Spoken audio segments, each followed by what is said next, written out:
Okay, good evening, everyone. I'd like to call the meeting to order. As a reminder, please note that the board meetings are being recorded for the convenience of those unable to attend. A recording and closed captioning will be posted to the BERS YouTube channel following the meeting. Alex, can you please call the roll?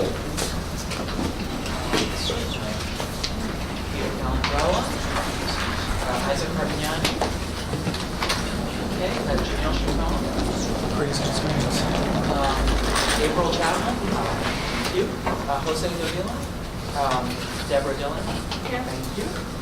Natalie Green-Jones. Present. Thank you. Michael Pratt. Here. Hi. Vanessa Lim. Thank you. Gary Lennon. Here. Hi. John Parrish. I'm here. Thank you. Donald Nesbitt. Here. Thank you. Here. Thank you. Laura McCusker. Shannon Wade. Here. Thank you. Mika Rizzario, Steve. Okay, we have a quorum. Okay. The first order of business is calendar item number 1, noting the minutes of the meeting of the Board of Ed Retirement System held on October 30th, 2018. The minutes have been previously provided to the board via the SharePoint site.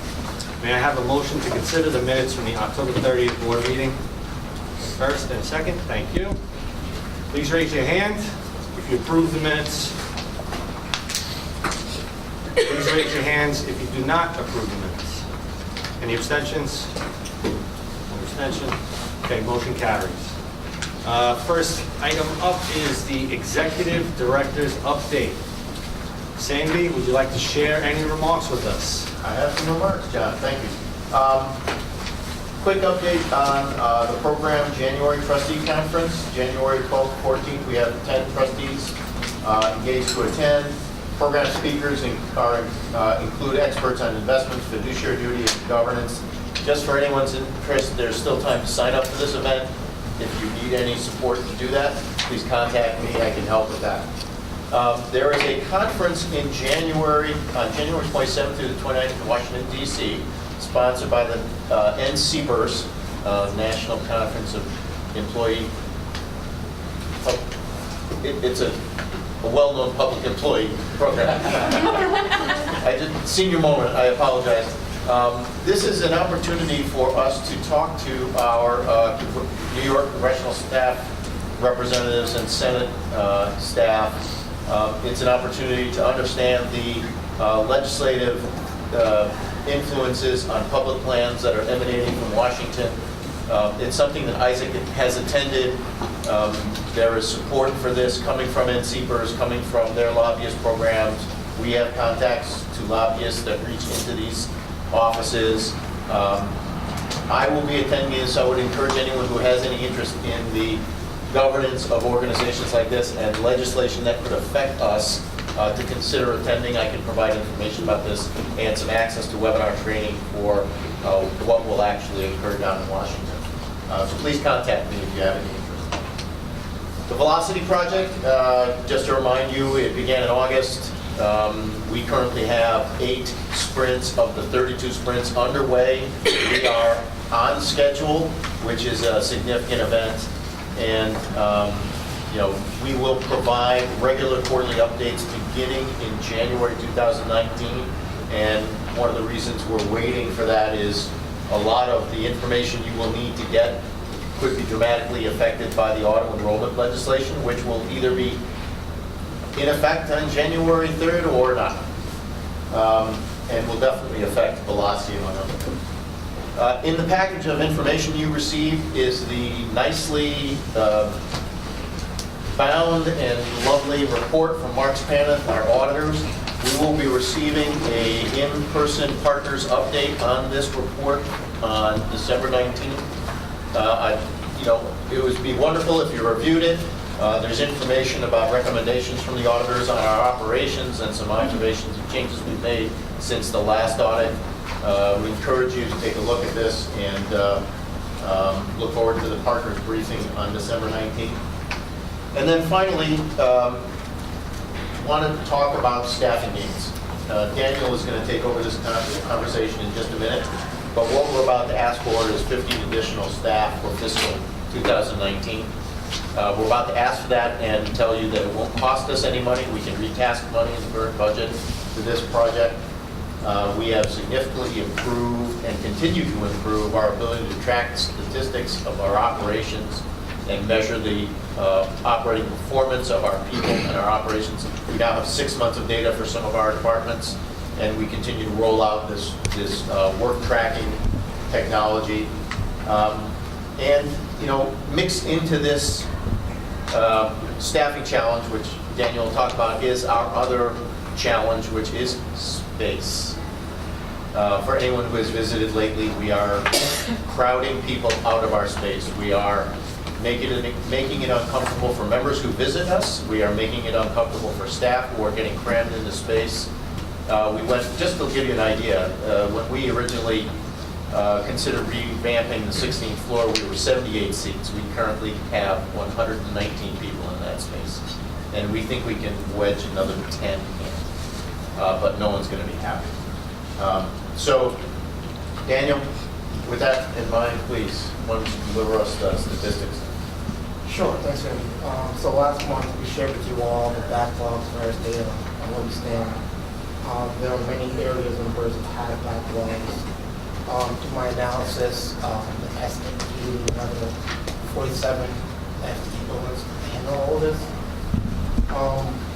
We cannot hire that many in this fiscal year. The plan is to focus on 2 large backlogs.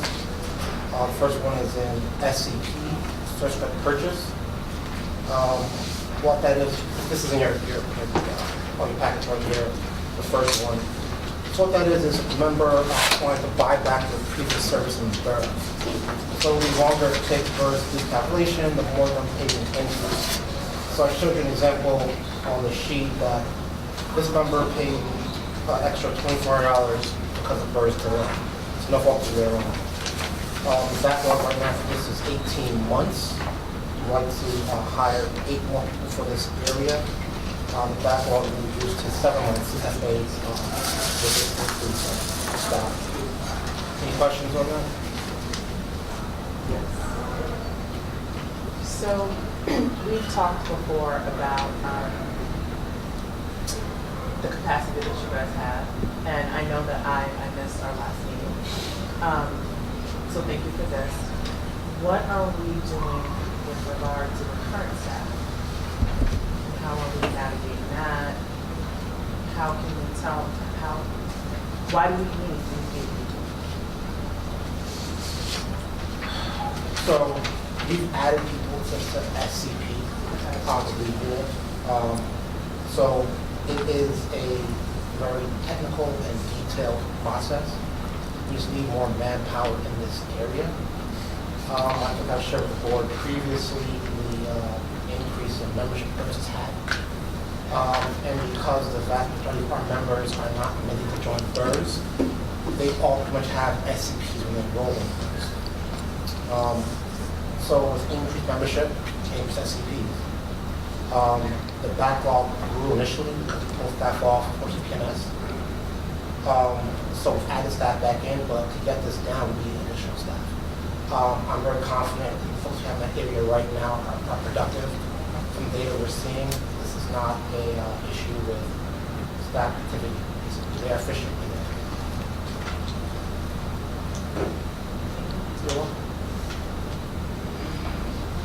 The next area is transfers in and out.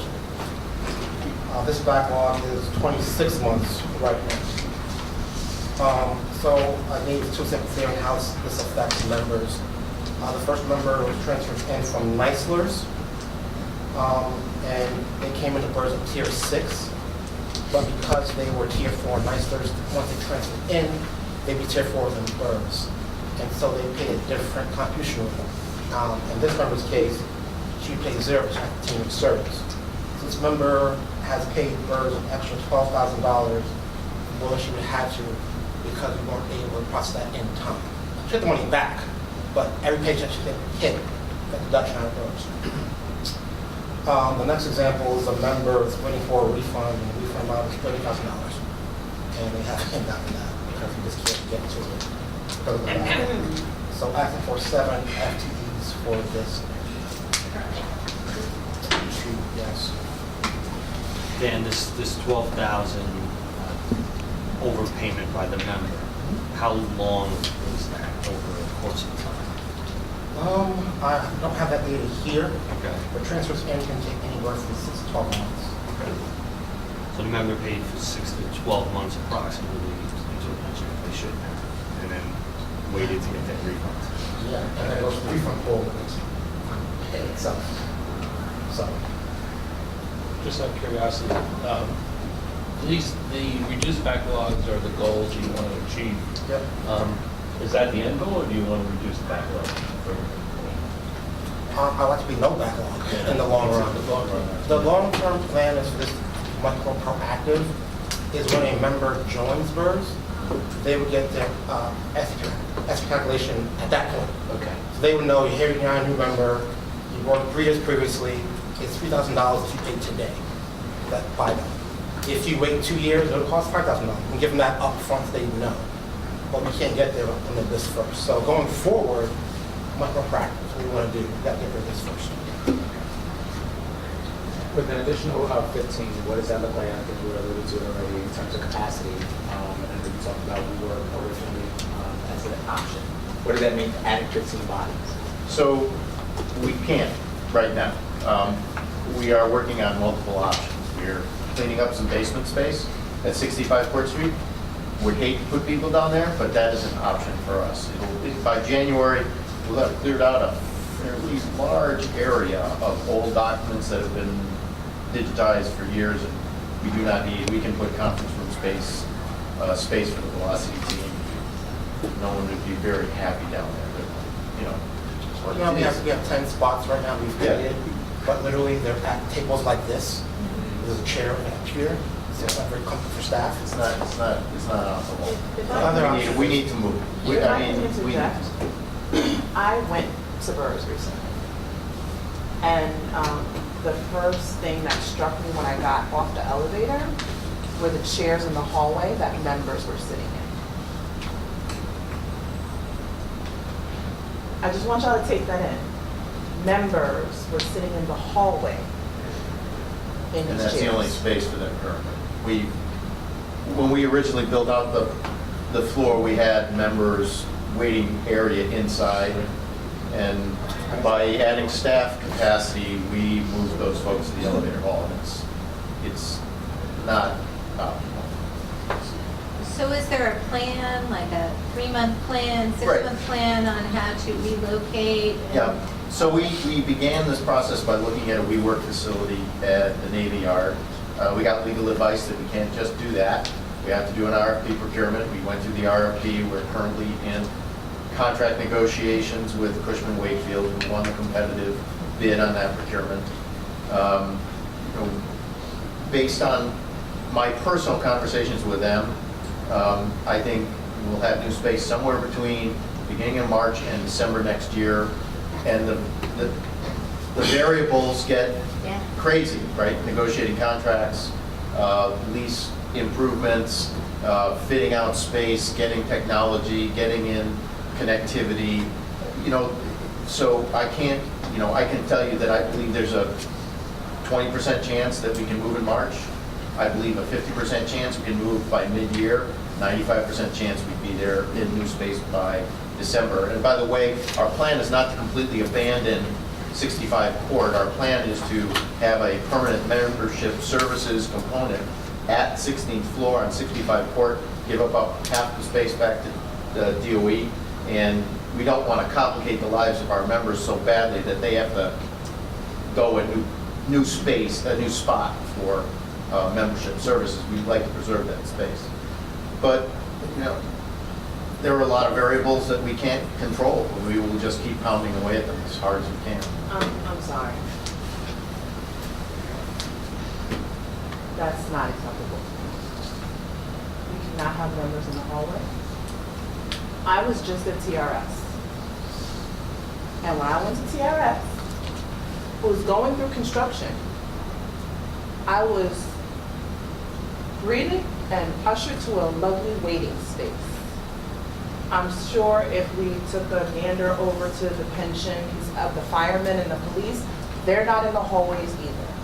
So I need someone to tell me that we have another option that we can explore, discuss, talk about the merits of, rather than telling me that our members could potentially continue to sit in the hallway. And I have to say, the staff, when he says that they're at a table, literally, I was going from one person's office to the other person's office, and it's like these, not even this whole table, like, you know, maybe something like this, longer, but maybe a third off, and the person who was new is sitting there trying to learn all of this information with distractions, people walking past.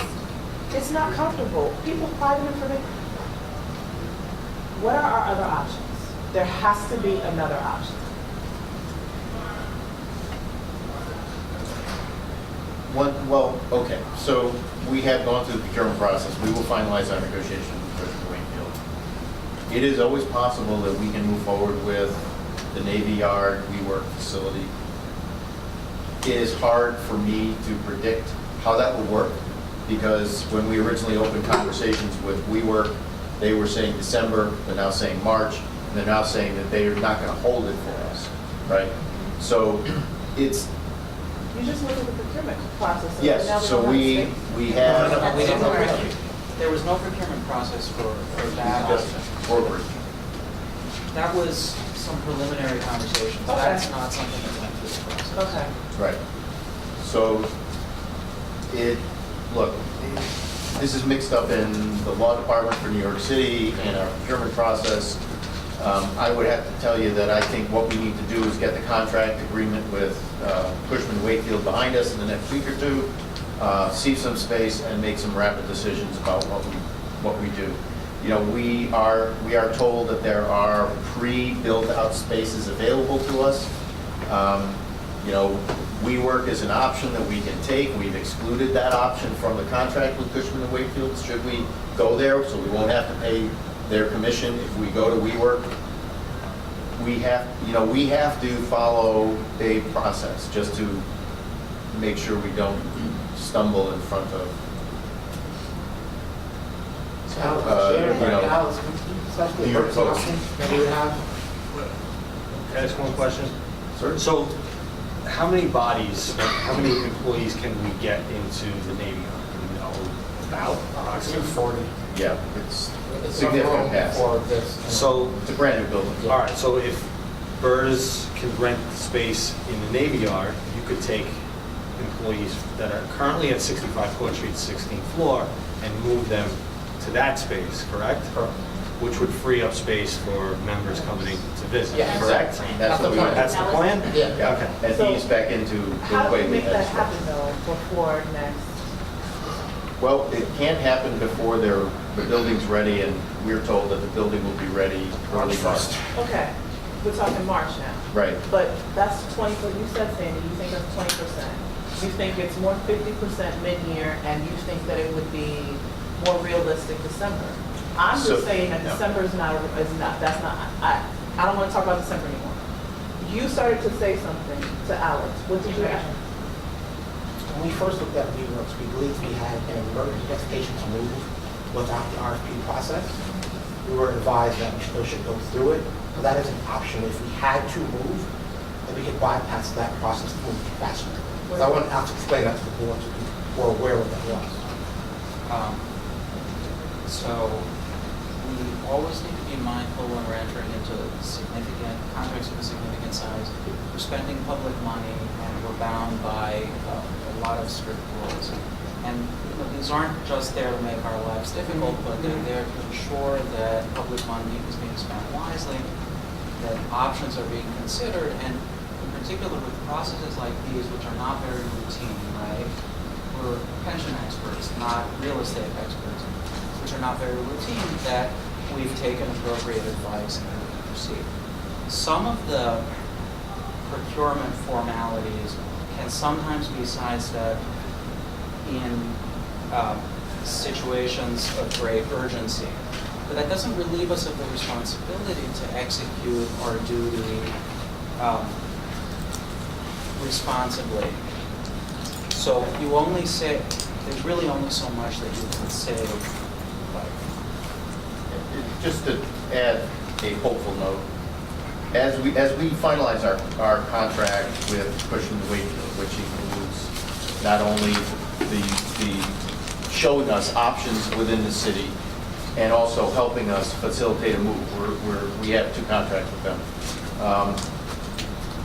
We can relatively rapidly see what is available, come to a conclusion as to what is more immediately available, prioritize that, and move in that direction. And that is, quite honestly, that we have that incentive already. I mean, for us, it would be far better to be able to move in March than to move in June. Well, much of I this think is we have already- that incentive. Much of this is already. Yes. I mean, it's so. We're finalizing those contracts, and hopefully we'll be looking at places to consider in the next 2 weeks. Actually, they've already presented us information about at least a half a dozen options that they said, we'll show you this as soon as you sign the contract. So I just have 2 questions. One, in the space that you're negotiating, have you calculated out the staffing needs for next year that we spoke about over the last 3 months? Yes. Whether or not those are approved, but given the increased enrollment, I assume you're going to. We'll be biased to having more space than we need. Okay, and then the other thing is I'm not really driven by the Navy Yard, but not that familiar with it. So I want to make sure that there's public transportation so that people who need to get to work can get to work, or members can get there, and that we're not renting space that's not accessible. That is the weakness of the Navy Yard. That is the weakness. One of the reasons why we would maintain our membership services footprint at 65 Court on the 16th floor. That, and we built out a really nice space, and we can Yeah. get people out of the elevator hall. The Navy Yard, that is a problem, but there are options that we would absolutely consider. We can create our own shuttle system. There is parking. There's ferry service. Yeah, there's shuttle service available, and there's ferry service that goes directly to the building from Manhattan. There's a bus stop There's directly a in bus. front of the. Yeah. But it's There are options. What? it's less than ideal. Location It's less is than less ideal. than ideal. Have we looked at, like, I actually work out of one of the WeWork spots, so in general, I love WeWork in terms of the ability to use temporary space, because you can get in, get out without having a lot of infrastructure to provide that. So I'm an advocate in general, if that's something that we can do, yes. Is there a reason why you chose the Navy Yard versus the other? Because they have so many across the city. Well, I can give you my personal observations. We visited a couple of WeWork spots, and they just didn't impress me. They reconfigured old buildings, and to accommodate 150 to 180 staff in what I like to consider a collaborative, open space environment, it's hard for them to deliver that. Got it. It's going to be really easy to make yard. It's The brand new building. it is. I mean, it is. Where transportation is a problem, the facility is remarkable. And it's not that expensive compared to some of the stuff we've been told by Cushing & Wakefield. That's why we use WeWork. That's why. Yeah. I have a question. Have we looked at other spaces within 65 Court? And I would defer to Lindsay on that. I can speak to that. There is no other space on 65 First Street. I suspect that we're going to be fighting them off once we start leaving. Believe me, if there were, DOE would be grabbing it up. There really isn't any other space. And that building's throughput, for anyone who's been there, in the months leading up to the first day of school, with all of the fingerprinting that HR does in the lobby, there's a tremendous amount of throughput of customer service functions that go through that building that unfortunately have similar issues with waiting areas, not quite in the hallway, but none of the space is ideal at 65 Court Street. And I would love, I mean, my DOE hat on, we would love to have more space at 65, but there really isn't. And we've really done a thorough review of that space because we are, as you know from watching our budget, growing, and we don't have places either on the central side. So. okay. No, I only ask is I've been to a few labor management meetings on different floors, and it seems like it's vacant and empty and nothing's going on. And I'm like, these spaces might be an option to be utilized, you know, as an emergency option. Yes.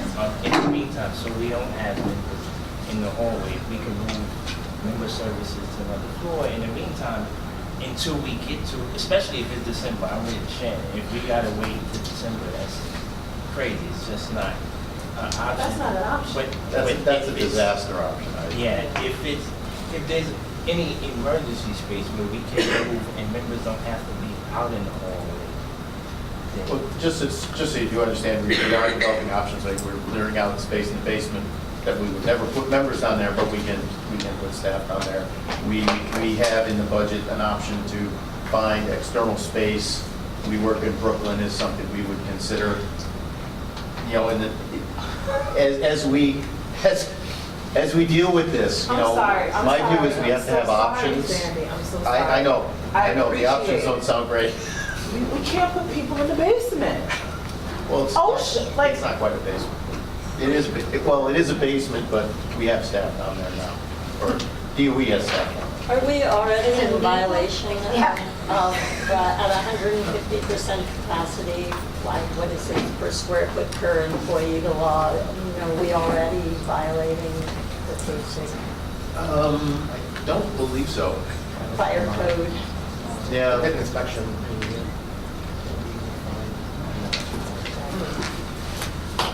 So getting back to the conversation, clearly we have to find more space.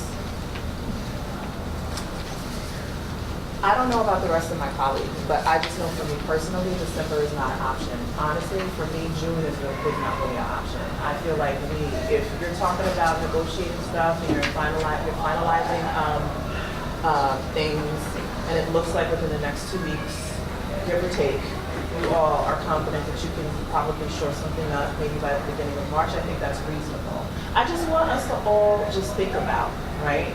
We are talking about our members who make, some of them $14,000.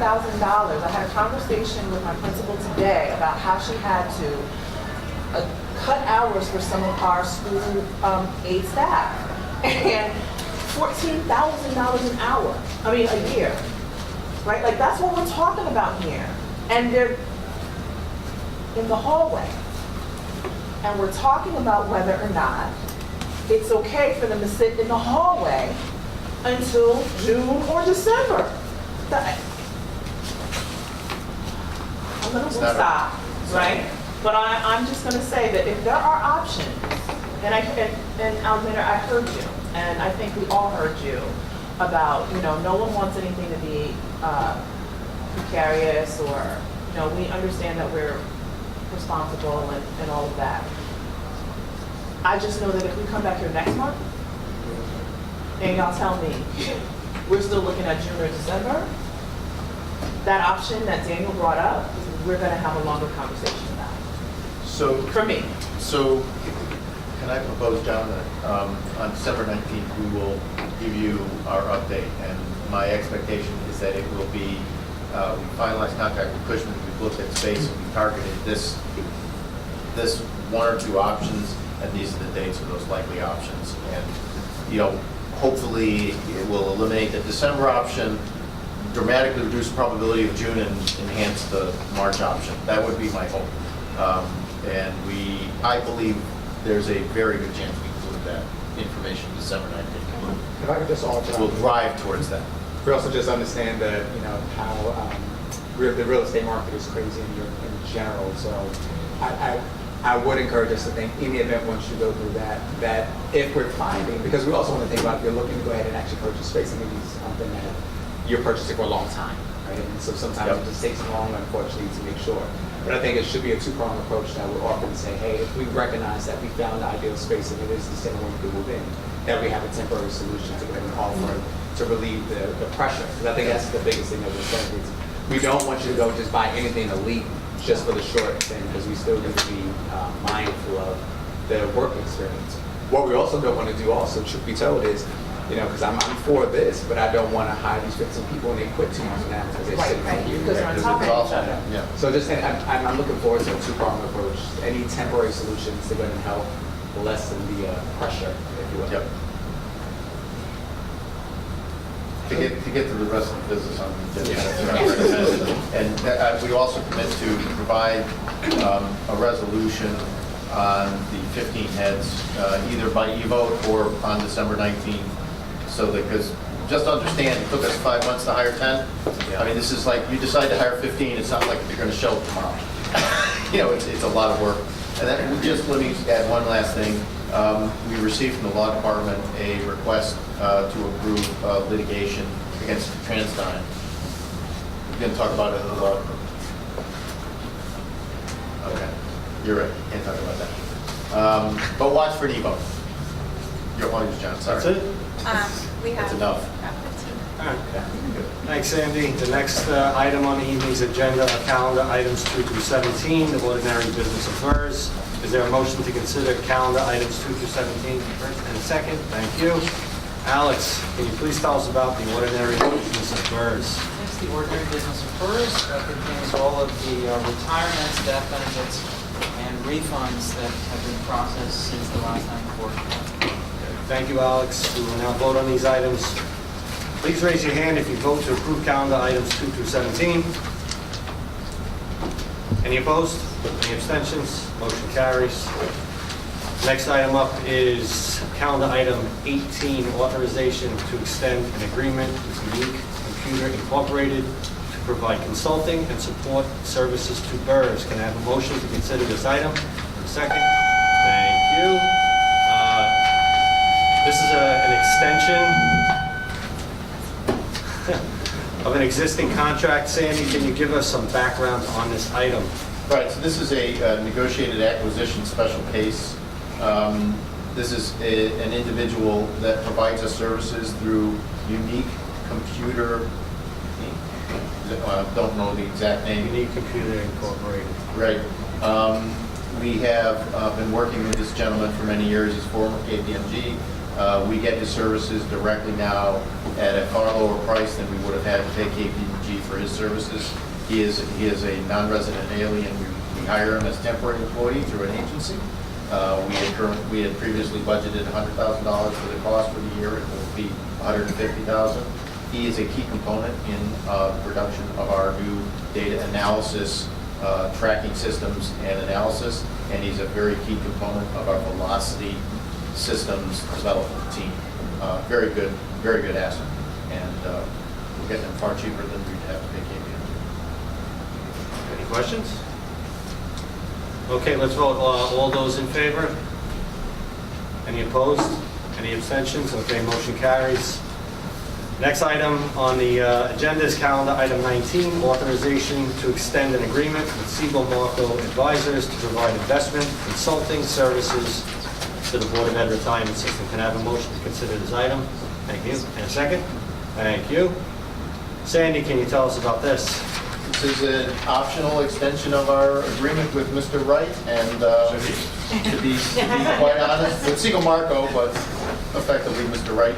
Just to give, for any trustees who aren't familiar, he is the consistent theme behind our investment decision-making for 10 years? Sure. Has it been longer than that? Has it been longer than that? 2 full firms, yeah. Yeah, and very helpful individual for our process. He and Antonio work very closely together. Any questions? Okay, thanks, Sandy. Let's vote. All those in favor? Any opposed? Any abstentions? Okay, motion carries. Thank you, sir. The next item on the agenda are the investment items. Can I have a motion to enter executive session? Mike in a second. Thank you. Any opposed? Any abstentions? Motion carries. We are now in executive session. Please turn the camera off. We are back in public session. Alex, can you please report the board's actions during executive session? Sure, John. During the executive session, the board voted to adopt the following 4 items. Calendar item 20, authorization of the controller of the city of New York to proceed with the public equity annual implementation plan. Calendar item 22, authorization for control of the City of New York to commit a portion of the infrastructure portfolio. Calendar item 23, authorization for control of the City of New York to commit a portion of the infrastructure portfolio. Calendar item 24, authorization for control of the City of New York to contract for investment management services. Now, calendar item 21, authorization for control of the City of New York to commit a portion of the private equity portfolio was tabled. Thank you, Alex. Okay, that concludes the agenda for this meeting. The next regular meeting of the Board of Ed Retirement System Board of Trustees will be held Wednesday, December 19th at Murray Bertram High School. Can I have a motion to adjourn? In a second. All those in favor? Any opposed? Any abstentions? Thank you, everyone. You're adjourned. Have a good evening.